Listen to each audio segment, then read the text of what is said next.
Hi everybody, welcome back to the Stellium Astrology podcast. I'm Stephanie James and I am your host. I am also the founder of StelliumAstrology.com, tutor at the London School of Astrology and also former horoscope columnist for Elle Magazine UK.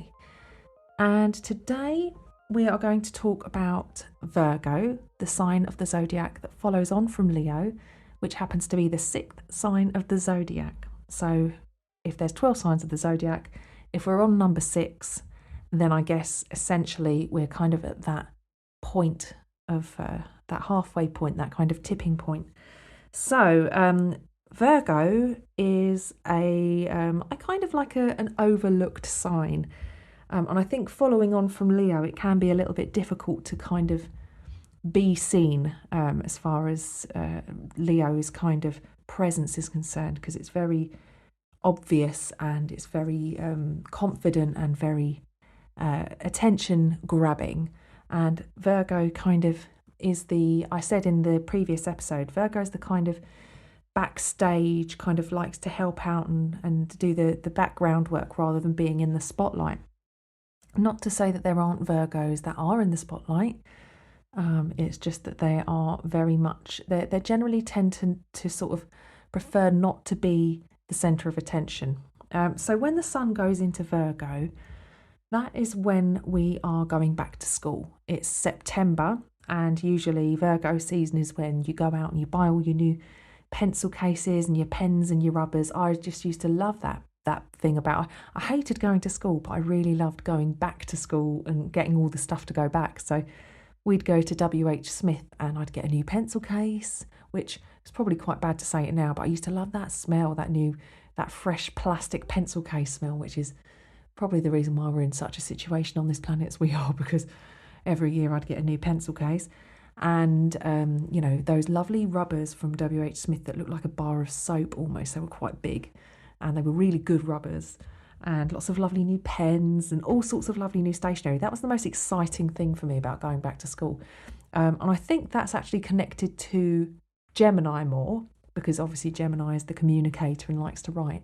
But actually the thing that connects Gemini and Virgo together is Mercury, the planet Mercury, which rules them both. So perhaps maybe it's more of a mercurial thing. But anyway, if you think about Virgo season being back to school time, it's that time after the long summer holiday period where we've had this exciting break from school where we just enjoy the sunshine. It's nice and hot. I know that 2020 is not the year to be talking about summer holidays because schools have barely been in during 2020 because of the crazy coronavirus situation.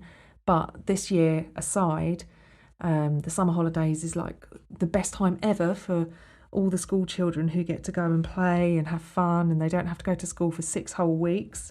I'm sure there must be something like that in the US. I'd love to know if you could get in touch with me and tell me how it works in the US, what you get up to for your summer holidays, whether it's Virgo season when you return to school.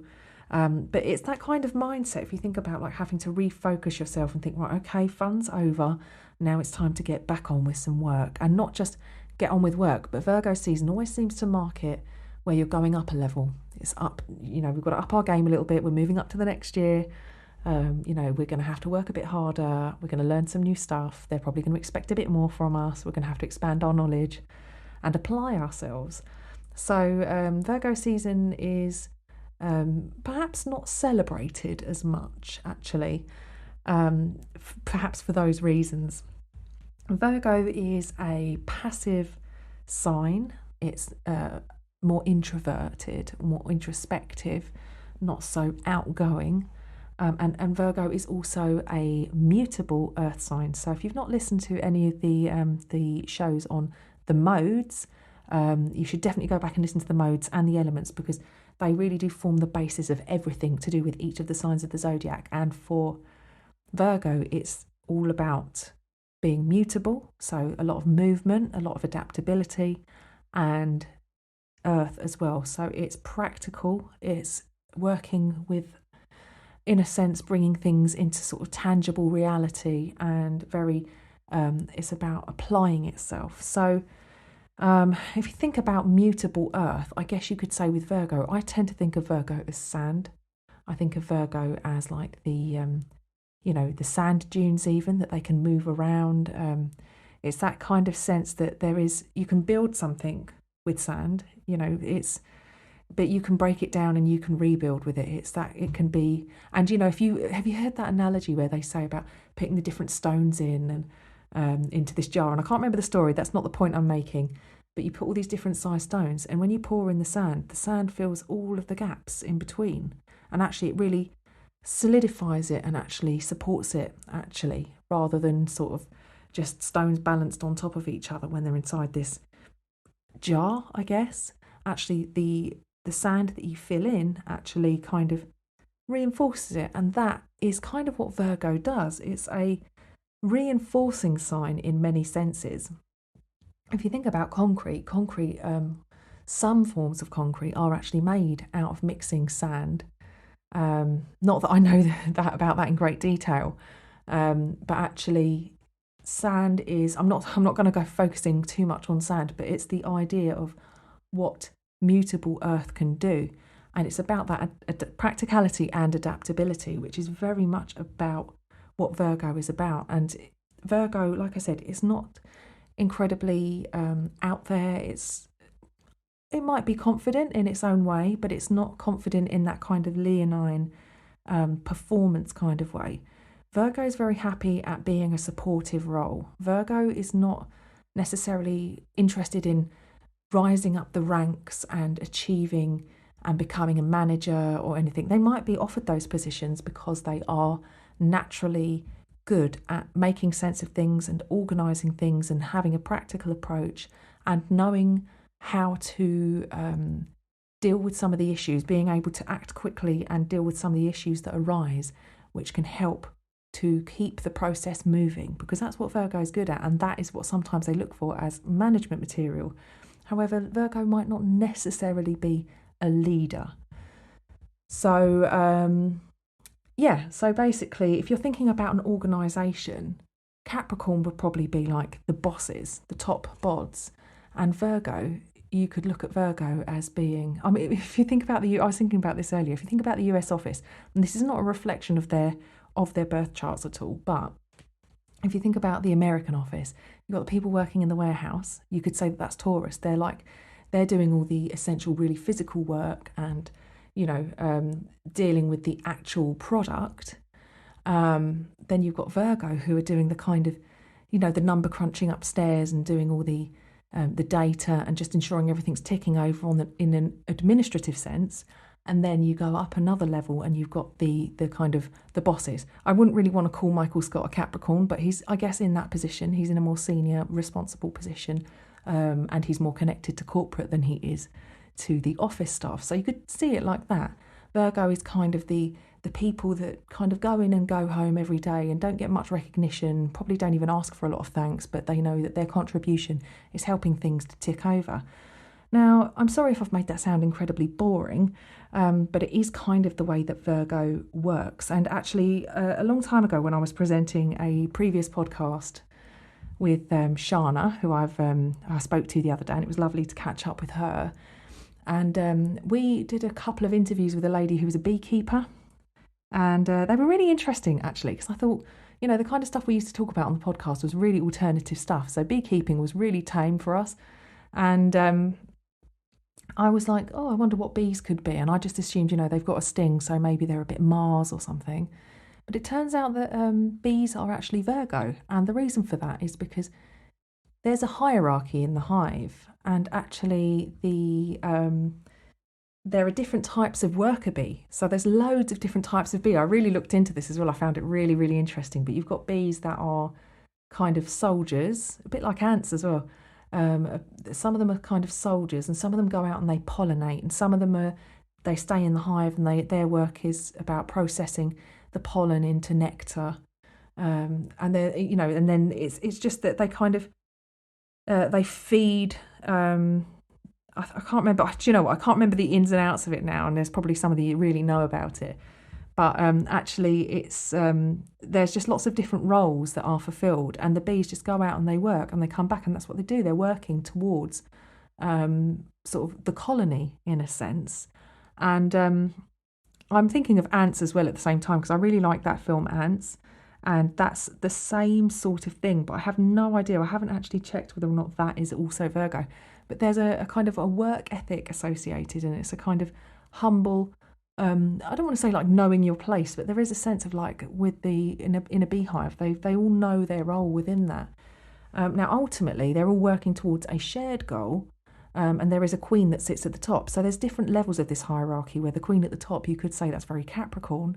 Their shared contributions working towards the organisation. You could either see that as Capricorn, or the team working aspect. You could almost look at that as Aquarius, but we'd get onto that in the future. But what I'm focusing on is the individual role of each of these bees that have been assigned a role. It's ruled by Virgo, and I found that very interesting. And hopefully that gives you an idea of kind of what Virgo does. It's quite humble. Virgo is very humble. They're very intelligent. Virgo is, as far as Gemini is, the sign of the zodiac, which wants to go around labelling everything and understanding what everything is. So I suppose Gemini kind of looks at things and labels them, because otherwise before it's got a label, it's just one big blob. But then it can say that part of the blob is a book, that part of the blob is a pen, that part of the blob, until they've named everything, and everything's got an individual name and they understand the label, and they break it all down. With the Virgos, it's about understanding what is necessary and what is not for the process in which you are about to engage. So it could be that, I'm sitting here and I need to write a letter.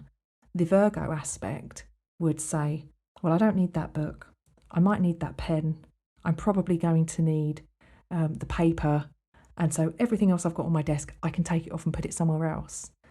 And so for that reason, that kind of the process of discernment or discrimination, two words that you could associate with Virgo, also applies as far as Virgo is concerned with the digestive system, which Virgo rules the digestive system. So while we're eating things, our body is processing and it's extracting the nutrients, and what is not a nutrient or not necessary anymore continues through our intestine and then is excreted from our body. But all the while it's going through that process, the good stuff's being taken out and the bad stuff's not. And generally you'll tend to find your Virgo friends are the ones who I find generally Virgo moon with this, but it can be Virgo suns or Virgo ascendants. They tend to be quite sensitive, and it's sensitivity in a physical sense. So whereas a water sign would be sensitive perhaps emotionally, they can pick up on things and be quite sensitive to what people say. A Virgo might be sensitive to the things that it puts in its body, and it's very good at knowing whether it's too sugary or it's too greasy, or whether that's immediately too heavy for it. They have a very, very delicate understanding, not necessarily a delicate palate. I might associate that with Taurus actually, the tastes and the sensations, they're very sensitive to that. But actually Virgo's more sensitive to the way that the food actually makes them feel physically. And also they can tend to be more sensitive to actually things like gluten or dairy. It might give them a skin breakout. It could actually create, dandruff or something. So it's not too sexy sounding, because it sounds like our Virgo friends have all these like different ailments and stuff. But Virgo does tend to be associated with health. I think of Virgo as quite a health and wellness sign.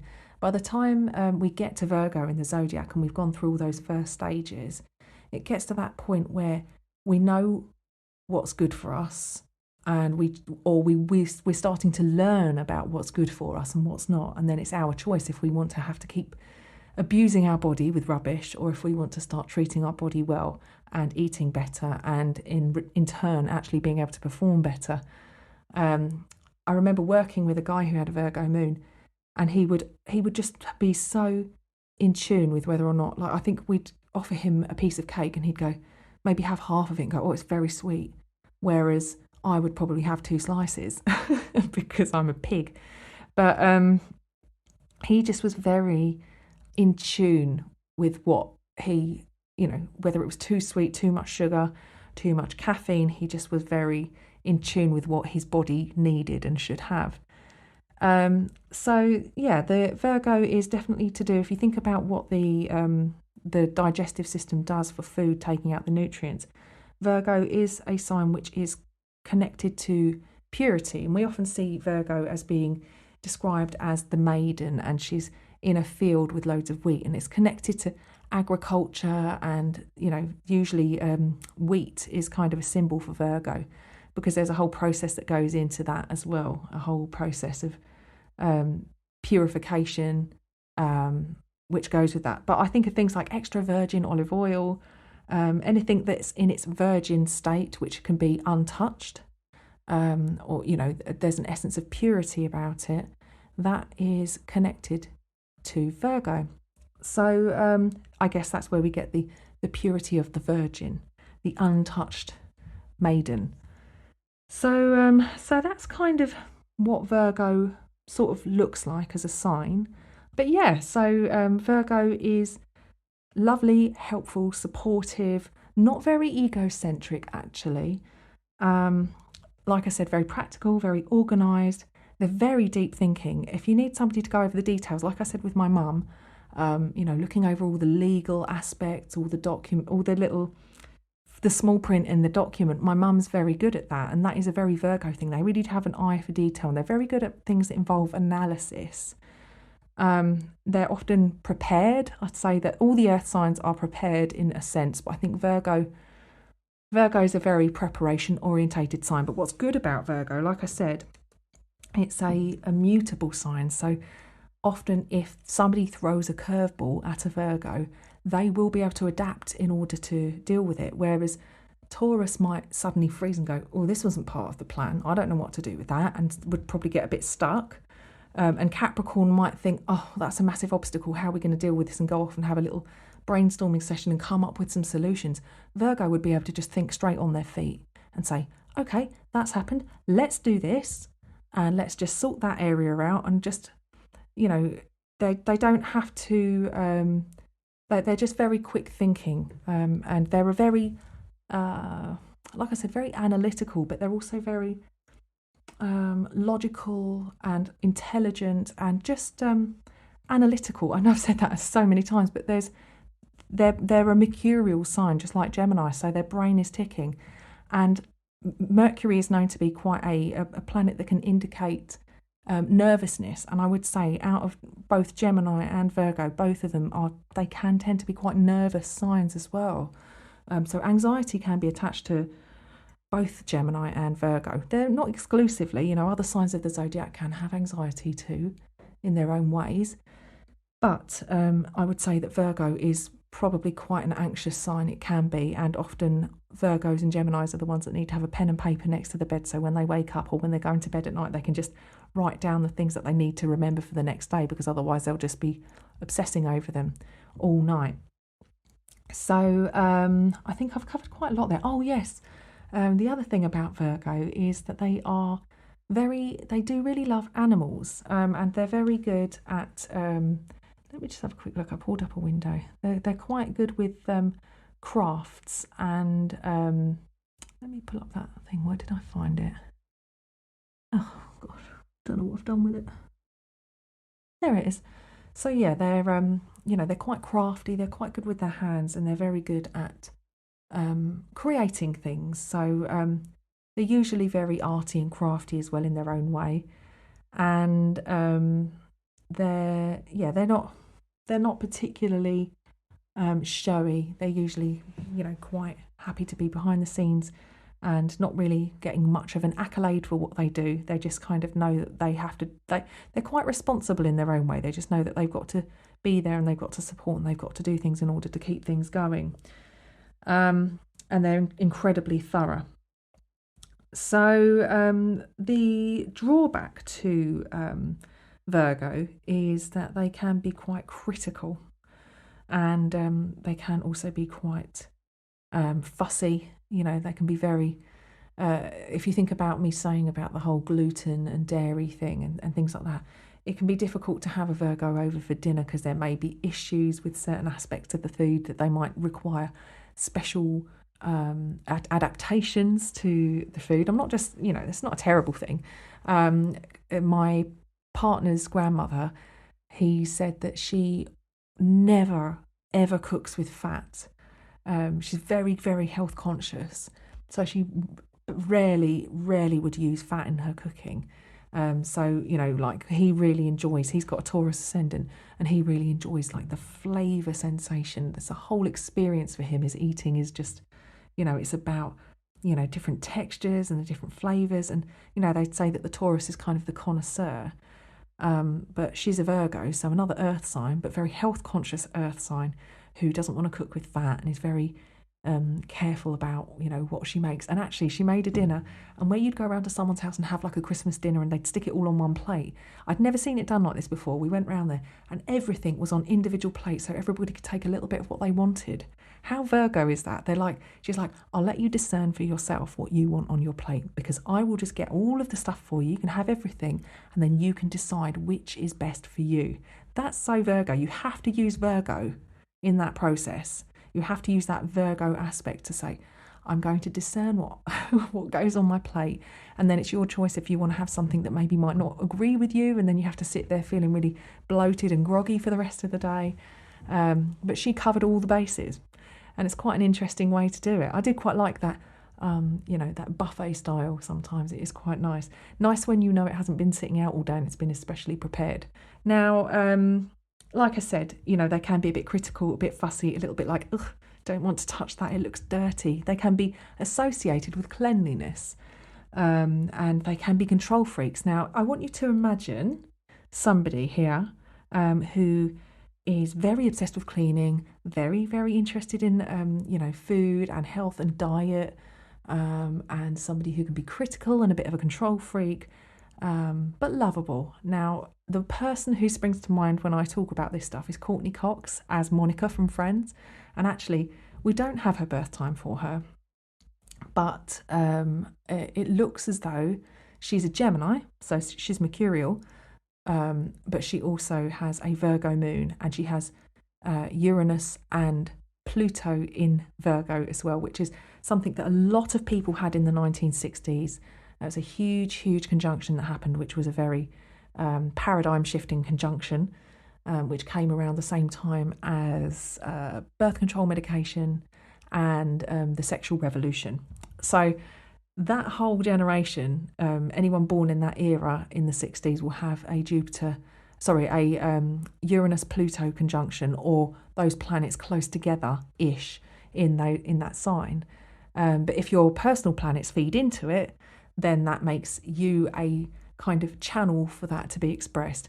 And I think that it kind of describes Monica Geller's obsessive cleaning, control freakness, but also she had issues with her diet. So she, she's very careful about what she eats because she knows she can overeat and put on a lot of weight. And, I just think that that's a really great symbol for Virgo. So, I think I kind of discussed enough about that.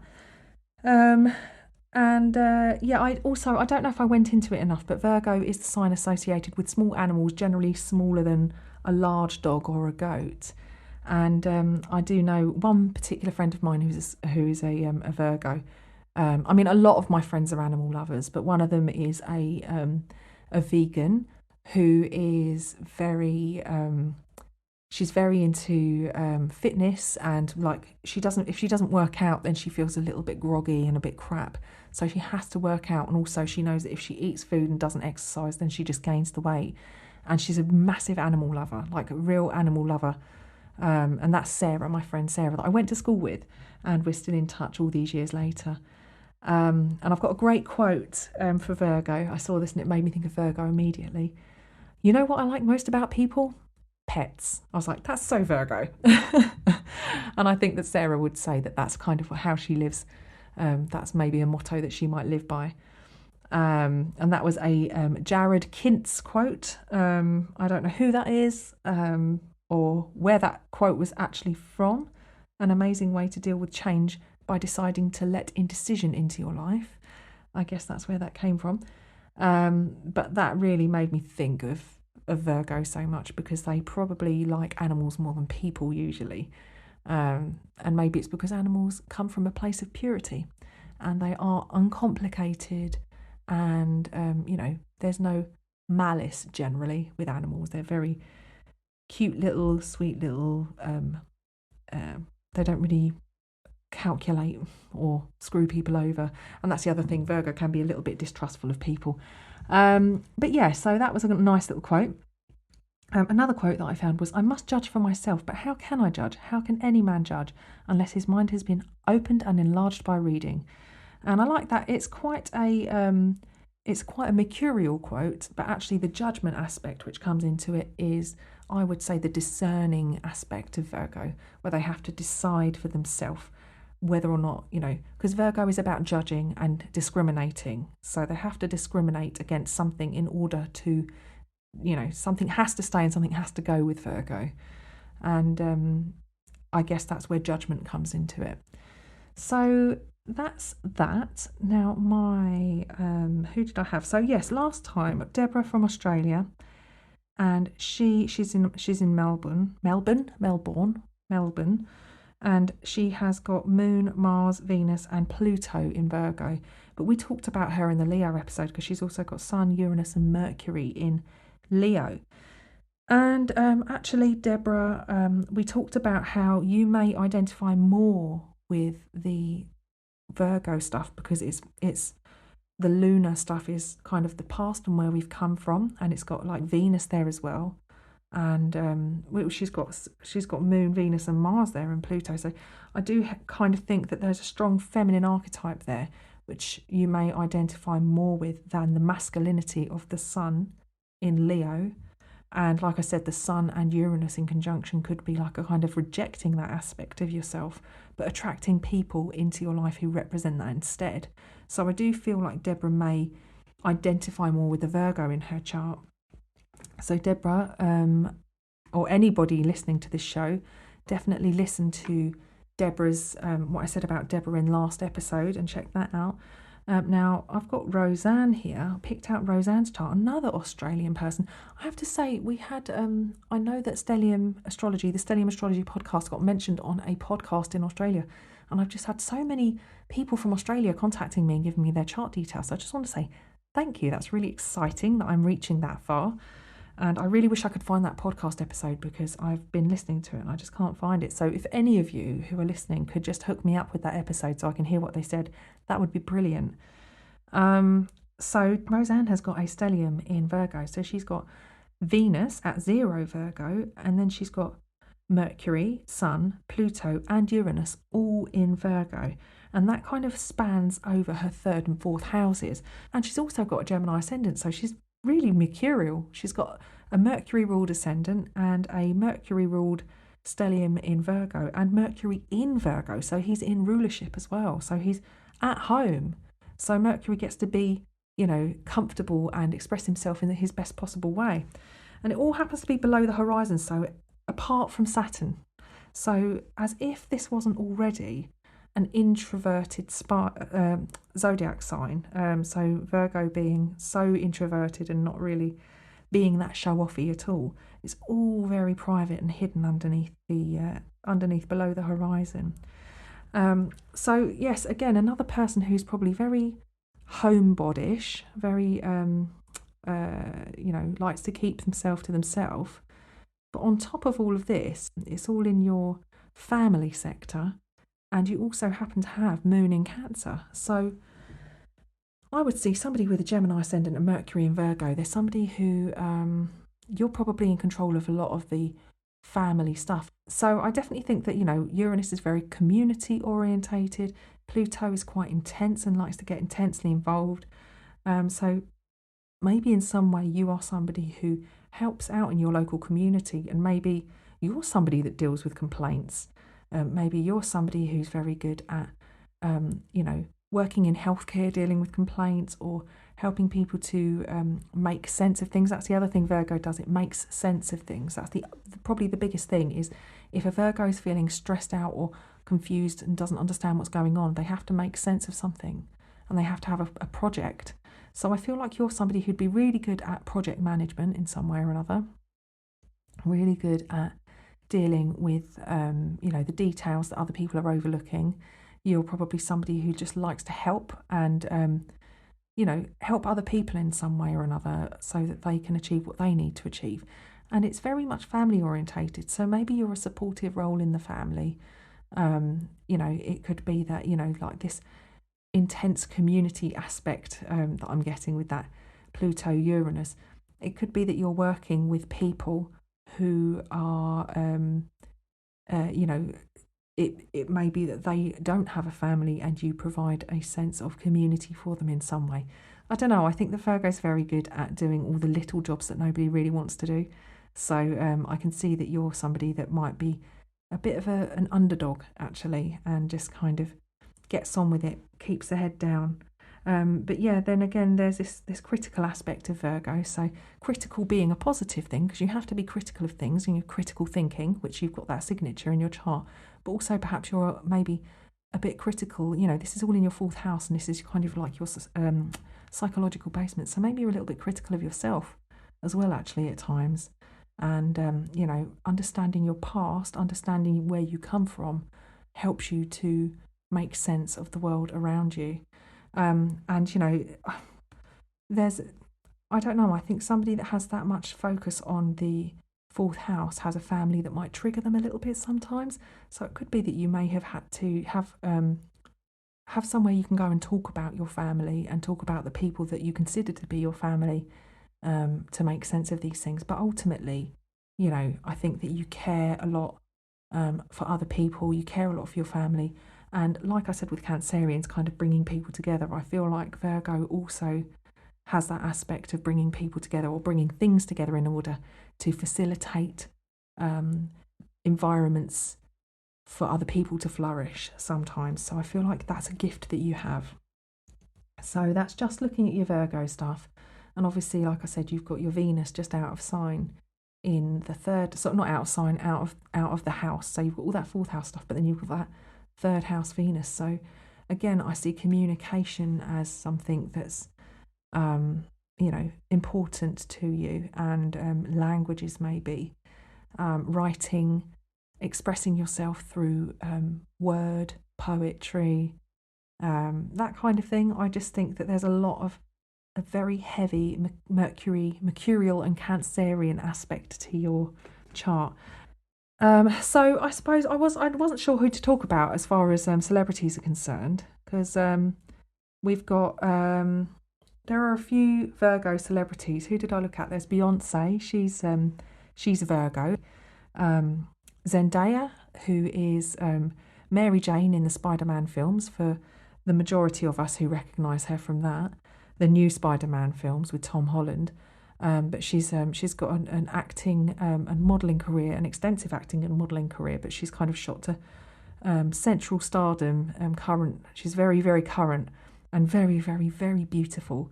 And I like her because she's very, I think she's quite sassy, but in a very understated and very intelligent way. And that's the thing with Virgo. You can see a mercurial or Virgoan quality about people sometimes. Now, somebody who has Cancer and Virgo in the chart, a bit like I was saying with Roseanne, is Keanu Reeves. He has a Cancer stellium and a Virgo stellium. So that might give you a feeling for